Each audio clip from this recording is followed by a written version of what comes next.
Hi friends, எல்லாரும் எப்படி இருக்கீங்க? இன்றைக்கி உங்களுக்கு என்ன செஞ்சு காட்ட போகிறேன்னா, மிக்ஸ்டு வெஜ் ரைஸ் பிரியாணி தான் செஞ்சு காட்ட போகிறேன்.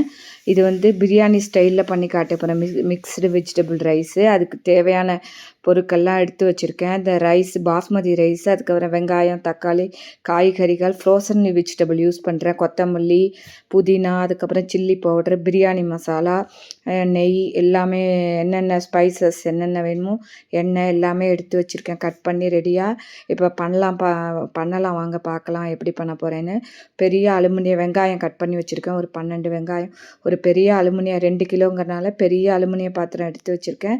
அதில் தேவையான எண்ணெய் ஊற்றுவோம். ஒரு கப்பு போல் எண்ணெய் ஊற்றிருக்கேன். நெய் அப்புறம் தான் ஊற்ற போகிறேன். இப்போ ஸ்பைசஸ்லாம் போட்டுடலாம். பிரியாணி இலை, ஏலக்காய் கிடையாது, இது பட்டை, லவங்கம், ஸ்டார் எல்லாமே போட்டிருக்கேன். போட்டுட்டு இது நல்லா அந்த ஒரு ஓரமாக எண்ணெய் ஆகிடும். அதை நல்லா கொஞ்சம் ஃப்ரை பண்ணிவிட்டு, ஏன்னா ஒரு பக்கமாக போயிடுத்து, அதை கொஞ்சம் ஃப்ரை பண்ணுங்கள். ஃப்ரை பண்ணிவிட்டு அதுக்கப்புறம் வந்து நம்ம ஜீரகம் 3 டேபிள் ஸ்பூன் வந்து போட்டிருக்கேன்.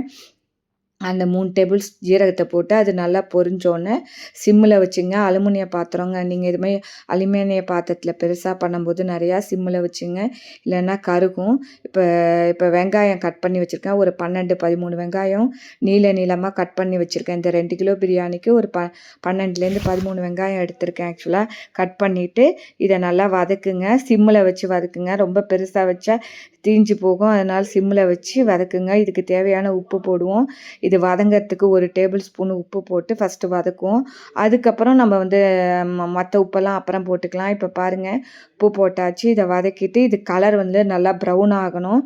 பிரியாணிக்கு எப்போதுமே கொஞ்சம் கலர் ப்ரௌன் ஆகணும். பச்சை கொஞ்சம் நல்லா கலர் சேஞ்ச் ஆனால் தான் ரொம்ப டேஸ்ட்டாக இருக்கும் பிரியாணி. பாருங்கள், கலர் சேஞ்ச் ஆச்சு, எண்ணெய் கிளாஸியாக இருக்குது பாருங்கள். இந்த சமயத்தில் இஞ்சி பூண்டு இது போடுவோம். ஒரு 150 கிராம் இஞ்சியும் 100 கிராம் பூண்டும் எடுத்து தோல் சீவிட்டு பூண்டையும் எடுத்துட்டு நான் மிக்சியில் அரைச்சி வச்சுருக்கேன். அந்த விழுதியும் போட்டு நல்லா இதில் கலருவோம். இதோட பச்சை வாசனைலாம் போகட்டும். சிம்மில் வச்சு கொஞ்சம் கொஞ்சமாக கலரி முடிச்சுட்டு இதுக்கு வேண்டிய ஸ்பைசஸ் போடுவோம். மஞ்சப்பொடி ஒரு டேபிள் ஸ்பூனும், காஷ்மீரி சில்லி பவுடர் 1.25 டேபிள் ஸ்பூனும் போட்டிருக்கேன். இதான் காரம். அதுக்கப்புறம் வந்து இது வந்து எவரெஸ்ட்டில் வந்து ஷாகி பிரியாணி மசாலா இருக்குது, அது ஒரு 4 டேபிள் ஸ்பூன் போட்டிருக்கேன். இந்த பிரியாணி மசாலா வச்சு தான் இந்த பிரியாணி பண்ண போகிறேன். ரொம்ப டேஸ்ட்டாக இருந்தது இந்த பிரியாணி மசாலா. நீங்களும் நார்மலாக வீட்டில் வந்து நார்மலாக சில்லி பவுடர், தனியா பவுடர், கரம் மசாலா போட்டு பண்ணுவோம். இது மாதிரி இந்த எவரெஸ்ட்டில் ஷாகி மசாலா வாங்கி பண்ணுங்கள். ரொம்ப டேஸ்ட்டாக இருந்தது பிரியாணி. அது மாதிரி 1 கப்பு தயிர் எடுத்து வச்சுருக்கேன். தயிரை ஊற்றி அதுவும் நல்லா வதக்கிட்டு கொஞ்ச நேரம் ஒரு 5-7 மினிட்ஸ் வதக்குவோம். அந்த நல்லா எண்ணெயெல்லாம் பிரிஞ்சு வரணும். அது மாதிரி பார்த்துங்க. எல்லாம் நல்லா பாருங்கள், கொஞ்சம் கொஞ்சமாக வதக்கி அது எண்ணெயெல்லாம் கொஞ்சம் பிரிஞ்சு வந்தோடனே இப்போ காய்கறி எல்லாம் போட வேண்டியதான். நான் காய்கறிகள் வந்து என்னென்ன காய்கறிகள் எடுத்து வச்சுருக்கேன் பாருங்களேன். எண்ணெய் பிரிஞ்சு வருது, தெரியறதா உங்களுக்கு? ஆக்சுவலாக நல்லா வதங்கி சேர்ந்தோன்னே இந்த பச்சை வாசனையெல்லாம் கொஞ்சம் போனோடனே காய்கறிகள் வந்து கேரட்டு, பீன்ஸு, அதுக்கப்புறம் பட்டாணி, கார்ன் இதெல்லாம் எடுத்து வச்சுருக்கேன். நீங்கள் உருளைக்கிழங்கு, காலிஃப்ளவர் என்னென்ன காய்கறிகள் இருக்கோ நீங்கள் எல்லாத்தையும் கட் பண்ணி போடுங்க. நான் ஃப்ரோசன் வெஜிடபிள் யூஸ் பண்ணுறேன். நீங்கள் ஃப்ரெஷ் வெஜிடபிள் யூஸ் பண்ணுங்கள். என்கிட்ட இதான் இருந்தது, அதனால் இது யூஸ் பண்ணுறேன்.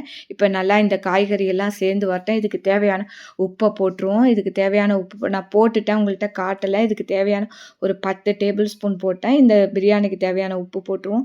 1 டேபிள் ஸ்பூன் உங்களுக்கு காட்டுறதுக்காக சும்மா போட்டாச்சு. இப்போ புதினா இலைகள் நல்லா வாஷ் பண்ணிவிட்டு வச்சுருக்கேன். ஒரு கட்டு புதினா இலையை போட்டுட்டு கொத்தமல்லி ஒரு 2 கட்டு வந்து கொத்தமல்லி, நிறையா கொத்தமல்லி புதினா போட்டால் வாசனையாக இருக்கும். கட் பண்ணி அலம்பி வாஷ் பண்ணிவிட்டு வச்சுருக்கேன். ஃபஸ்ட்டு கொஞ்சம் போடுவோம். அப்புறம் டெக்கரேஷன் கொஞ்சம் மேலே அந்த ரைஸ் குக்கரில் நான் பண்ண போகிறேன், அதில் கொஞ்சம் போடுறதுக்கு மேலே வாசனையாக இருக்கும். எல்லாம் சேர்ந்து நல்லா கலரி விடுங்க. கொஞ்சம் நல்லா எல்லாம் கலந்து வந்தோடனே தக்காளி, இந்த சமயத்தில் தக்காளி நீளமாக கட் பண்ணி வச்சுருக்கேன். கொஞ்சம் பெருசாக பார்க்கறதுக்கு மேலே கொஞ்சம் தெரியட்டும்னு சொல்லிட்டு, அதனால் அதையும் போட்டு நல்லா ஒரு கொஞ்ச நாள் வதக்குங்க. ஒரு 2-3 மினிட்ஸ் வதக்கிட்டு அவ்வளோதான், ரெடி.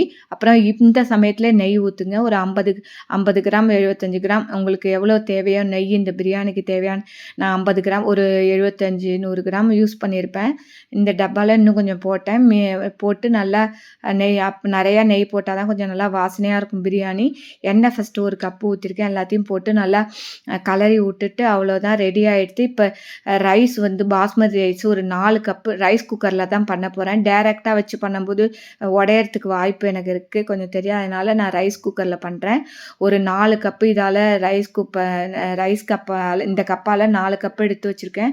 போட்டு நல்லா வாஷ் பண்ணிட்டு ஒரு 3 டைம் வாஷ் பண்ணிட்டு, அந்த கிரேவியையும் எடுத்து இந்த குக்கர்ல போட்டேன். 3 பாகமா பிரிச்சு 3 டைம்ஸ் குக்கர் வைக்க போறேன் ரைஸ் குக்கர்ல. இது 4 கப்பு கொள்ளும். இப்போ 1க்கு 2 தண்ணி ஊத்தி 8 டம்ளர் தண்ணி ஊத்தி நான் வச்சாச்சு.